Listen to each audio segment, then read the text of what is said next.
Is relapse inevitable if you're working to break free from a pornography addiction? I think many men go into their recovery with a limited belief, with a limited mindset that they will never find true, lasting freedom. That no matter what they do, they will always struggle with the temptations, with the urges. And despite it, they can have success. Somewhere down the road, they will fall into a relapse. In today's episode of The Rebuilt Man, I want to share with you a way in which you can prevent any relapse in your recovery. And it doesn't matter if you're going to be free in 3 weeks, 3 months, or 3 years. If you stick to this framework, if you hold true to what I'm going to share with you in this episode, you will find freedom.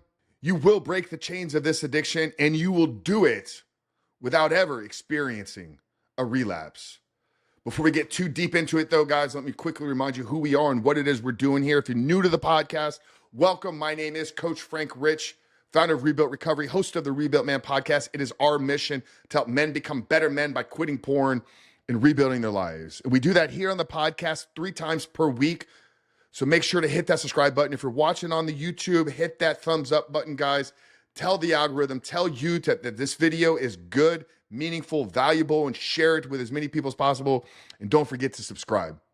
If you're looking for some steps beyond what we're going to share with you here today, I put together free training on our 12-step framework where we debunk many of the old methods. We share with you why all the approaches to recovery haven't worked for you yet, and walk you through a scientifically proven framework built on growth-centric and holistic principles. If you visit rebuiltrecovery.com/12 steps, you can put your email address in and get access to this training right away. But relapses, guys, how many of you have been down this journey of trying to quit porn, of trying to break free?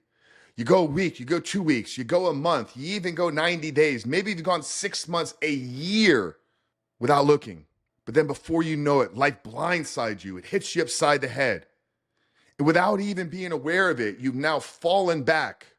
And oftentimes when we fall deeper than we've ever been before. I've heard this from so many of you that, Frank, I was walking, I was living out what I thought was real freedom. Now I was white knuckling it, I was managing it. But before I knew it, the addiction got worse than it had ever been. Well, for one, you went into recovery with the improper frame of reference, which I talk about in the 12-step training. So make sure to pick that up here today, guys. But if all that you're trying to do is quit porn without changing who you are, number one, that is what's going to lead to your fails. That's what's going to lead to your relapses.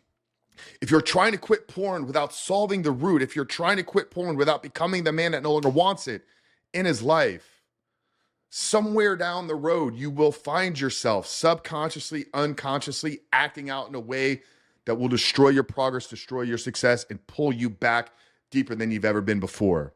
So the first thing you have to do is, if you're going to prevent relapses in your journey to freedom, is change the lens, change the frame of reference, change the goal at what freedom actually means to you. Freedom is not about going an extended period of time without pornography. Freedom is about operating as the man that no longer wants, needs, or desires it in his life. So that's the first tip here, is you have to change the goal. You have to change your reference and become the man that is no longer addicted. Number 2 requires us to define some very important terms here.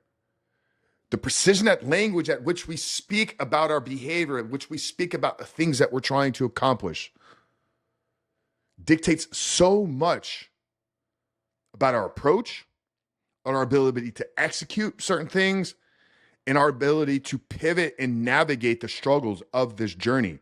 Because what I'm not telling you here today is that this journey is going to be seamless. What I'm not telling you is that by changing your identity, the road becomes easy. If you're struggling and caught up in a pornography addiction, creating freedom in your life will come with challenges, will come with adversity, will require perseverance, tenacity within you to face those challenges head on. Face the storm, be the bison in your life. that isn't going to run from the difficult things, but sees the opportunities for growth in the adversity and in the struggle. So we got to define two terms here. We got to define what a relapse actually is and what a slip is, because they're different. And how we use these terms about our recovery is so crucial, is so important.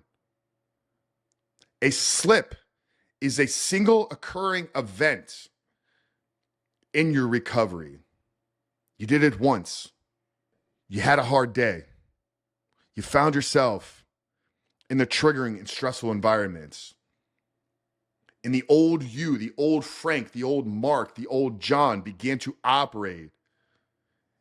And before you even knew it, you were back at the place that you've been trying to get out of. But you caught yourself. You grabbed control of the situation. But you did slip. And that's okay.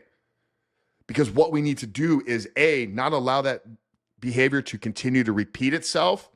So that's when it becomes a relapse, is a repeated series of events over time. But if we can identify the slip, if we could zoom out for a bit, if we can audit the situation, get clear on what happened, get clear on the series of events that led up to it, understand that it doesn't define our success in this journey, understand that our behavior doesn't define us as a man. Look for the opportunity to learn, learning being defined, same situation, same environment, new behavior. So chances are whatever led you to slip will happen again in your journey. Whatever led you to have that moment of poor decision making will show up again in your life. But if you could zoom out and then zoom in for a bit and realize, okay, when this happens again, this is going to be my alternative path of behavior. And you know that you've learned this if the next time that same situation happens, you act differently. Learning being defined as same environment, same situation, new behavior. So a slip may happen. You may lapse in your judgment. You may lapse in your thinking. Now, it shouldn't be happening months into your recovery, maybe in the first couple of weeks, and that's going to be okay. And this is where having a protocol that you're following, having a community of men that you can speak openly with, having the necessary support and accountability to walk you through, maybe ask you the necessary questions to unpack this situation. So slip being defined as a single occurring event may happen in your recovery, but you can prevent the relapse, one, by changing the aim, working on becoming the man that is no longer addicted versus trying to manage the behavior. And number two, when the slip happens, how to remove ourselves from the situation, not allow it to define us, extract the information that is needed from it so that we can prevent the same thing from happening again and again and again. And if you allow this to work, if you work the system that you're following, and if you're not following a system, get into one right now. rebuiltrecovery.com/12 steps is a great place to start. But get in a system, get in a protocol, recruit the accountability that's needed. If you don't have a brotherhood in your life, join our community. If you don't have accountability and somebody that helps you process these things, find the individual, but learn from the situation. Slips are holes in our canoe boat that must be filled. And if we don't take the proper measures at filling the holes over time, our canoe will sink. And it's a sinking canoe that leads to the relapse. rebuiltrecovery.com/12 steps. I hope that this was helpful in giving you a new frame and lens at which to look at your recovery through. Trust the process. Put in the work. I don't know what it's going to be. It may be a week. It may be 3 weeks. It may be 3 months. It may be 3 years. But you got to ask yourself, how important is freedom in my life? And are you willing to do what's necessary? Guys, rate, review, share this episode across all the platforms, rebuiltrecovery.com/12 steps. If you're looking for a framework to walk you through how creating a life of freedom will look like for you. But God bless you guys. Coach Frank of the Rebuilt Man, we love you. We'll see you in the next one.